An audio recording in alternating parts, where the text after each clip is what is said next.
그때는 맞고 지금은 틀리다. 그 당시에는 맞다고 생각했는데 지금, 그러니까 30대 중반에 아기가 생기고 나서 보니 그게 옳은 것만은 아닐 수도 있겠다 하는 생각이 드는 세 가지를 가져왔습니다.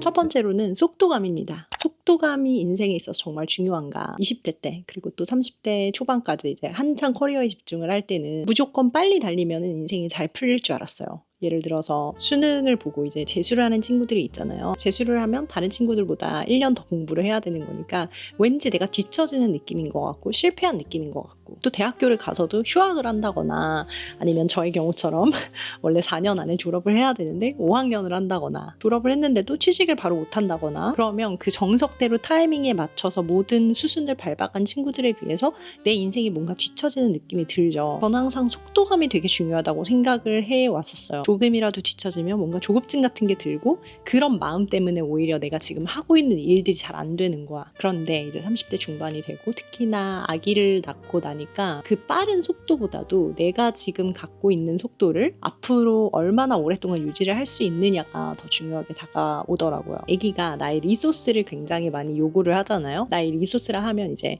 시간, 체력, 에너지 같은 것들이겠죠. 그게 정말 물리적으로 한정이 되어 있고, 그 나의 리소스는 내가 아기를 갖기 전이랑 아기를 가진 후랑 별로 다를 바가 없어. 그런데 이게 애기한테 이제 몰빵이 되다 보니까, 예전에는 이게 써도 계속 나오는 그런 화수분 같은 느낌이었다면, 와, 이게 정말 한정된 자원이구나 라는 거를 뼛속 깊이 느끼게 돼요. 아마 아기가 있으신 부모님들은 잘 이해를 하실 거예요. 그리고 20대 때는 사실 체력이 30대보다 운동을 안 하더라도 좋기는 훨씬 좋은 게 맞아요. 그 젊음의 회복력이라는 것이 정말 엄청난 에너지를 가지거든요. 그때는 뭐 동아리 MT 같은 거, 이제 대성리, 요즘에도 대성리를 가시는지 모르겠지만 그런데 가서 밤새고 와도 다음날 멀쩡하게 그냥 학교로 나갈 수 있어요. 밤새도록 팀플을 하고 나서도 다음날 수업을 충분히 갈 수 있고. 그런데 30대 때는 하루만 무리해도 거의 한 2, 3일은 날아가죠. 저는 한 밤 10시, 11시쯤까지만 야근을 해도 다음날 그 여파가 느껴지더라고, 몸에. 그런데 특히 여기에 애까지 있다. 에너지 분배 한번 잘못하면 이제 다음날 스케줄이고 뭐고 아예 하루 전체가 무너지죠. 속도를 빨리 한답시고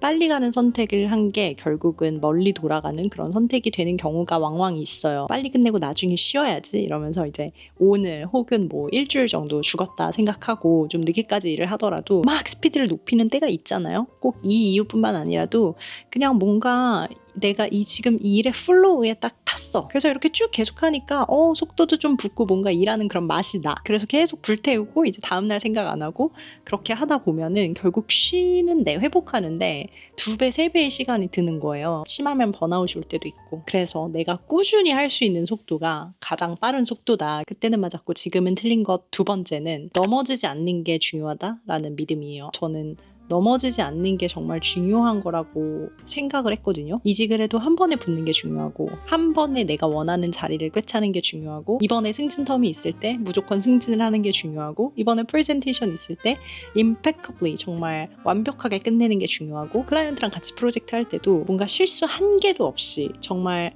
울퉁불퉁한 면 하나도 없이 매끈하게 잘 마무리를 해야 된다. 이런 식으로 되게 인텐스하게 살아왔던 것 같아요. 이게 제 발전에 분명히 도움을 준 건 맞아요. 그런데 사람이 일을 하면서 또 삶을 살면서 넘어지지 않을 수는 없거든요. 넘어져도 이 심리적인 타격 없이 잘 일어나는 게 훨씬 더 중요해요. 여러분들도 잘 아시겠지만 삶은 내 계획대로 절대 되지 않아요. 계속해서 틀어져. 내가 꼭 어디 약속을 갈라치면 뭐 온수가 안 나와서 샤워를 못 한다거나, 공교롭게도 딱 내가 나갔는데 버스를 바로 눈앞에서 놓친다거나 지하철을 놓친다거나 뭐 이런 식으로 내가 원하지 않는 쪽으로 무슨 일이건 생긴단 말이에요. 어제는 이제 주말이어서 저랑 제 파트너랑 같이 애기 데리고 산책을 가려고 하는데, 애기가 옷을 다 입고 우리 다 같이 이제 문 밖으로 나가려는 순간에 갑자기 쉬해야 된다고 다시 들어가야 된다고, 뭐 그런 것들처럼 예전에는 제가 이런 것들에 되게 영향을 많이 받았었던 것 같아요. 내가 지금 하려고 마음먹었던 일을 이제 외부의 요인 때문에 못하게 된다거나, 제가 J거든요. 파워 계획형 인간인데 내가 계획했던 대로 되지 않고 틀어지면 그것 때문에 스트레스를 굉장히 많이 받았어요. 그런데 한 2, 3년 전에 제가 법륜스님 증문즉설 영상을 보다가 이런 상황에서 굉장히 도움이 많이 되는 말씀을 들었거든요. 인생은 원래 어긋나는 게 기본값이라는 거야. 내가 지금 이 눈앞에서 놓친 버스를 타면은 나한테는 좋은 거였겠지만은 세상이 그렇게 움직이지 않는다는 거예요. 왜냐하면 나한테 좋은 일은 어떻게 보면 남한테 나쁜 일일 수도 있거든. 내가 지금 방금 놓친 버스 안에는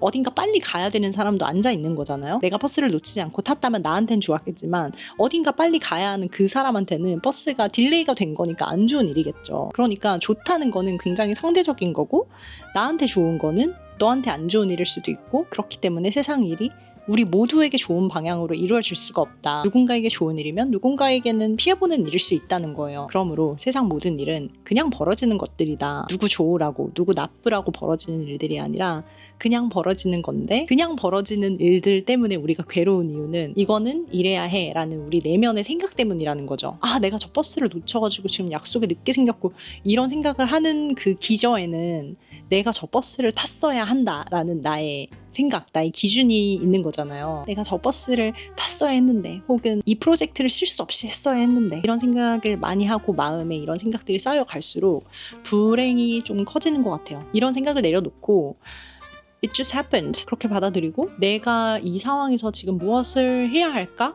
라고 생각을 하면서 이제 해결에 집중을 하는 게 훨씬 더 현명한 방법이겠죠. 무슨 일이 생기건 간에 거기에 타격받지 않고 다시 일어나는 거를 이제 회복력이라고 하죠. Resilience. 제가 정말 좋아하는 단어인데, 회복력은 사실 타고나는 게 아니라 많이 넘어져 보고 다시 일어나는 경험을 함으로써 생기는 거거든요. 그래서 많이 넘어지고 실패가 쌓일수록 아, 나는 이렇게 실패를 많이 한 운 나쁜 사람이야 이렇게 생각을 할 게 아니라, 아, 내가 다시 일어날 수 있는, 내 회복력을 단단하게 할 수 있는 그런 기회가 나에게 자주 와주는구나 라고 생각하고 이걸 강해질 수 있는 기회로 삼는 게 정말 중요하다는 걸 체감했습니다. 저도 나름 그렇게 넘어지지 않으려고 기를 쓰고 열심히 살아왔음에도 불구하고 인생에 있어서 넘어지는 일이 꽤 많았거든요.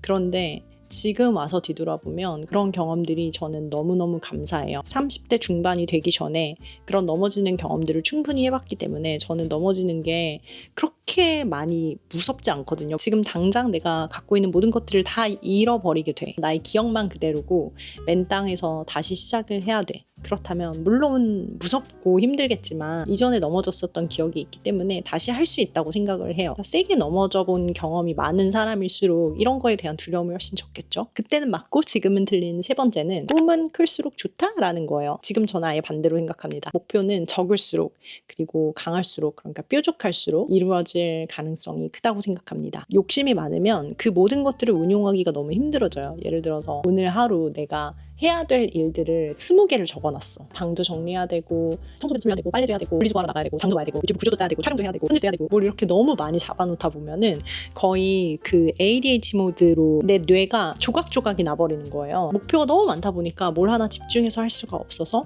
제대로 다 끝낸 것도 없고, 끝냈어도 시원하지 않고 못 끝낸 거에 대한 자책만 남는 거야. 반면에 목표가 줄어들면 우선순위가 되게 정확해지고 마음이 되게 편해져요. 내가 해야 되는 일들의 리스트에서 많은 것을 덜어내다 보니까 내가 이 일들을 어치브하기 위해서 그 다음에 뭘 해야 하는지가 훨씬 더 명확해지는 거죠. 뭔가 제가 예를 잘못 들었는지는 모르겠지만, 왜냐면 이런 제가 말씀드린 집안일들은 그냥 조금조금한 것들이잖아요. 그런데 이제 내가 인생에서 이루고 싶은 목표가 있다 하면 그거는 최대한 미니멀하게 만드는 게 정말 중요한 것 같아요. 그래야 이걸 꾸준하게 할 수 있고 내가 다음 레벨로 넘어가기 위해서 어떤 다음 단계를 선택을 해야 되는지가 명확해지거든요. 우선순위는 정말 1, 2, 3 정도까지만 하는 거지 막 10개씩 잡는 게 아니거든요. 우선순위를 10개 정도씩 잡아버리면 그건 그냥 투두리스트가 되어버려. 그렇기 때문에 목표는 최대한 적게 미니멀하게 세워라. 여러분들 신년 계획 세우시는데 제가 말씀드린 이 세 가지가 도움이 되시기를 바라면서 저는 다음 영상으로 찾아오도록 하겠습니다.